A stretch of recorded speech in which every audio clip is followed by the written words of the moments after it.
turaguhimbaje Mana tumubaje ukwiriye gushima no guhimbazwa kigiterane waduteguriye kugira ngo tukinezererwe mu maso zina ryawe rishimwe amahoro yawe nakaze mbabazi z'Imana ziteke urukundo izina rya Yesu Kristo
asifiwe.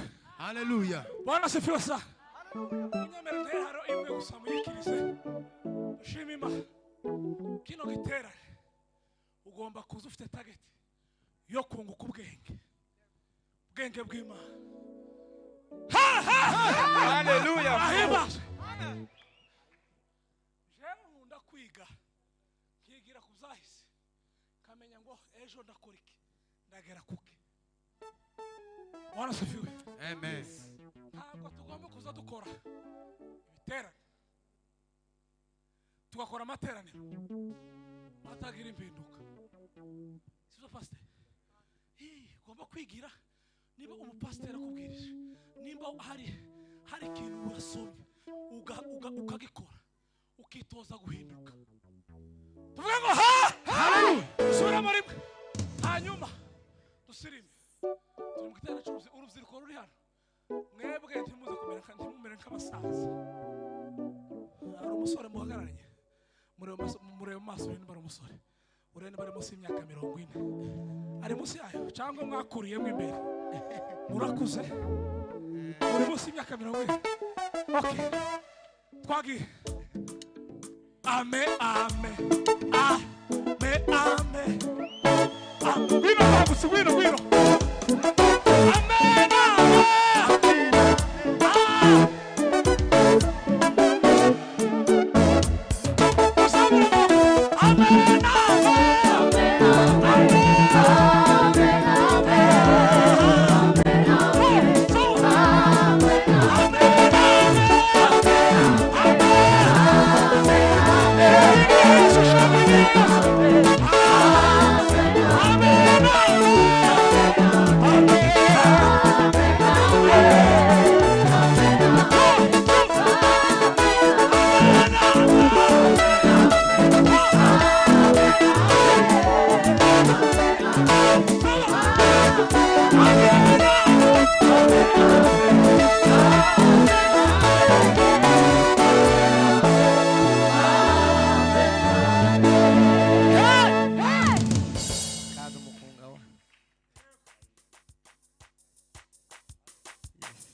ambwira ngo twihute tugende nanjye narimo nisuganya ndeba yuko umubwiriza yabivuze neza. If it's not true, then Pastor, you help us.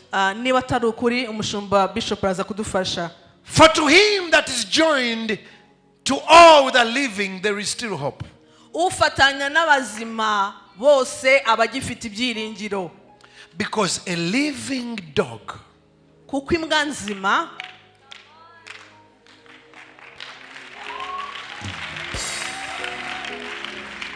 I wish you clap like you are blessed. iyaba mwakomaga amashyi nk'abantu bahawe Give me the verse, sir. Somebody say a living dog. hagira uvuga ngo imbwa nzima. Come on, people. A living dog Imbwa nzima is better than iruta a dead lion. intare ipfuye. At our church, they clapped for that verse, but you are disappointed. Itorero aho nkuruka iryo I may not be where my dream is, nshobora kuba naragera aho inzozi zanjye ziri, but I'm alive.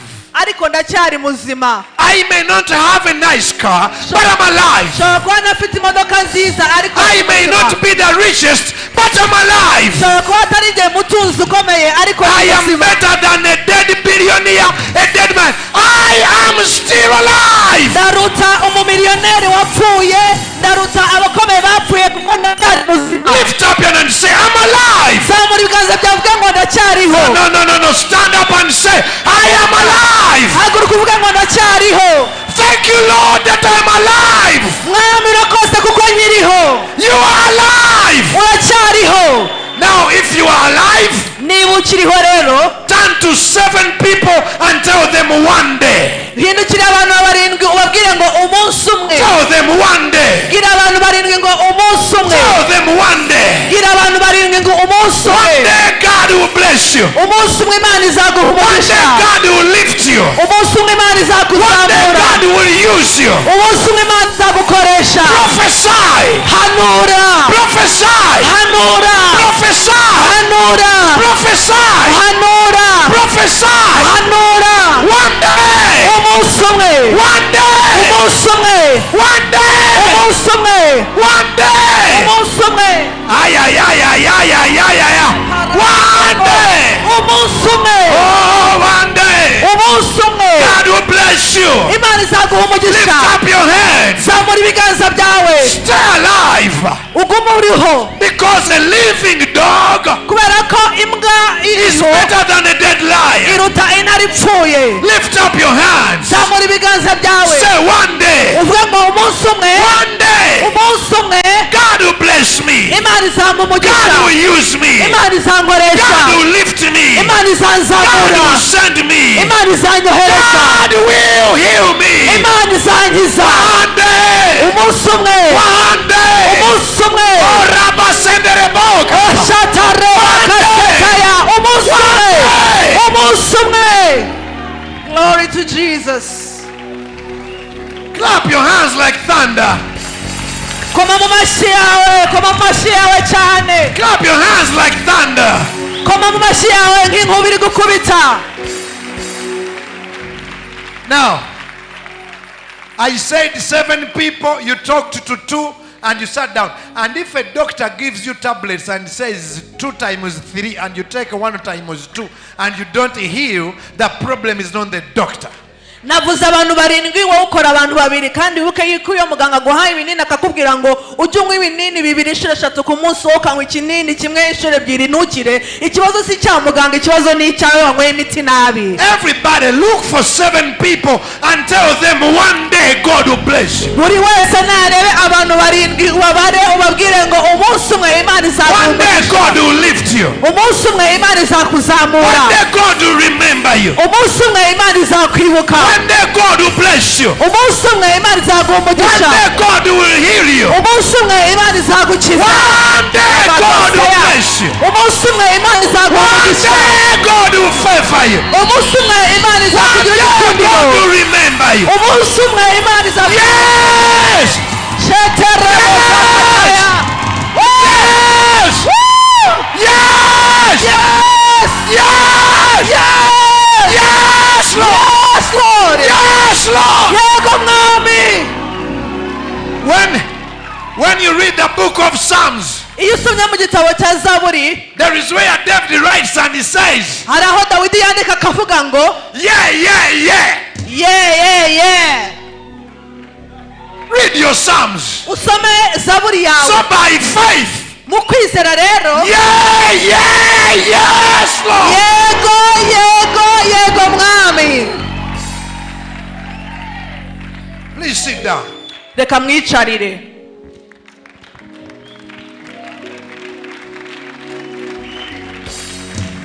Look at Genesis chapter 8 and verses 1.